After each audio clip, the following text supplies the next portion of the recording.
সমুদ্র আর পাহাড়ের জন্য চট্টগ্রাম আমার প্রিয় হলেও চট্টগ্রামের জীবন কিন্তু এতটা সহজ না।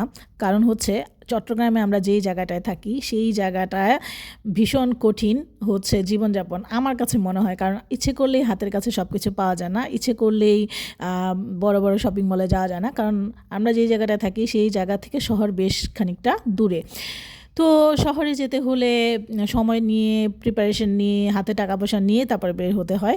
তো আমরা যে জায়গাটা থাকি এই জায়গাটার নাম হচ্ছে নতুন পাড়া, আর এটা হচ্ছে চট্টগ্রাম ক্যান্টনমেন্টের কাছে। আর আমরা নর্মালি হচ্ছে বালুচরা নামের একটা জায়গায় যাই। এটা হচ্ছে এখানে যেতে হচ্ছে 15-20 থেকে আধা ঘন্টা, 20 মিনিট কি আধা ঘন্টা লাগে।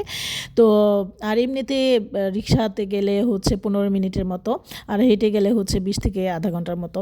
তো নর্মালি তো আর হেঁটে যাওয়া হয় না, রিক্সা করে যাওয়া হয়। আর আমার হাজব্যান্ডের অফিসের ভিতর দিয়ে গেলে হচ্ছে 20 থেকে আধা ঘন্টার মতো। তো আমরা বিকেলবেলা হচ্ছে বালুচরা বাজারেই একটা রেস্তোরাঁ না ঠিক ছোট একটা দোকানে বসলাম। এটা হচ্ছে এখানে 25% হচ্ছে ওয়াফেলে ডিসকাউন্ট দেখাচ্ছে। তো আমার হাজব্যান্ড মাঝে মাঝে বাচ্চাদের মতো কিছু কিছু খাবার খায়, তো ওয়াফেলও নিল। হচ্ছে এই ওয়াফেলগুলো হচ্ছে 170 টাকা করে, এখানে হচ্ছে 25% ডিসকাউন্ট চলছে। তো যদিও আমি সুগার খুব একটা খাই না, আমি অনেক বছর ধরেই চিনি বাদ দিয়েছি। চিনি বাদ দিলে কিন্তু মানুষের জীবন অনেক ঝরঝরে হয়ে যায়, অনেক রোগ মুক্ত থাকা যায়। তো তারপরেও মাঝে মাঝে এই তো একটু রুচির পরিবর্তনের জন্য এটা সেটা খাওয়া হয়। তো আমরা খেলাম, ভালোই লাগলো, খুব গরম গরম। আর এটা হচ্ছে 2টা চকলেট ফ্লেভার দেওয়া আছে।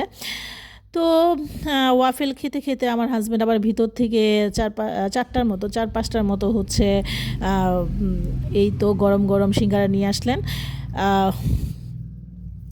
এই সিঙ্গারা খেতে ভালোই লাগলো। হচ্ছে ভিতরে আলু, তারপরে কুমড়া টুমড়া সবজি টবজি ছিল। আর যেহেতু শীতের সন্ধ্যা, খেতে গরম জিনিস খেতে কিন্তু এমনিই ভাল লাগে।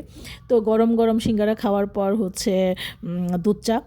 আর দুধ চা খেতে খুবই ভালো লাগলো ওই দোকানের সামনেই। আর বালুচরাতে ভালো চায়ের দোকান বা চা বা কফির দোকান নাই, বেশিরভাগই হচ্ছে চটপটি আর ফুচকার দোকান, আর এগুলো খুব একটা কোয়ালিটিফুল না। আমার মনে হয় বালুচরায় আরও বেশি বেশি ভালো ভালো খাবারের দোকান চালু হওয়া উচিত। তারপরে হচ্ছে এই তো আমাদের বিসিএসআইয়ের যে কেপিআই এরিয়া, সংরক্ষিত এরিয়া, এই এরিয়া দিয়ে আমরা হেঁটে হেঁটে চলে আসলাম। এই জায়গাটা দিয়ে আসতে আমার খুবই ভয় লাগে, কারণ হচ্ছে এখানে অজগর সাপ, তারপরে হচ্ছে হরিণ, তারপরে বিভিন্ন রকমের পশু প্রাণী আছে। যদিও এখনও পর্যন্ত শোনা যায়নি যে এখানে কারো তেমন কোনো ক্ষতি হয়েছে, কিন্তু খুবই নিভৃত এবং কেপিআই এরিয়া মানে হচ্ছে সংরক্ষিত এরিয়া। তো যেতে যেতে একটু ভয় ভয় বা ভৌতিক একটা অনুভূতি কাজ করছিল। তো কী আর করা, এইটাই হচ্ছে লাইফ। তো থ্যাঙ্কস ফর ওয়াচিং।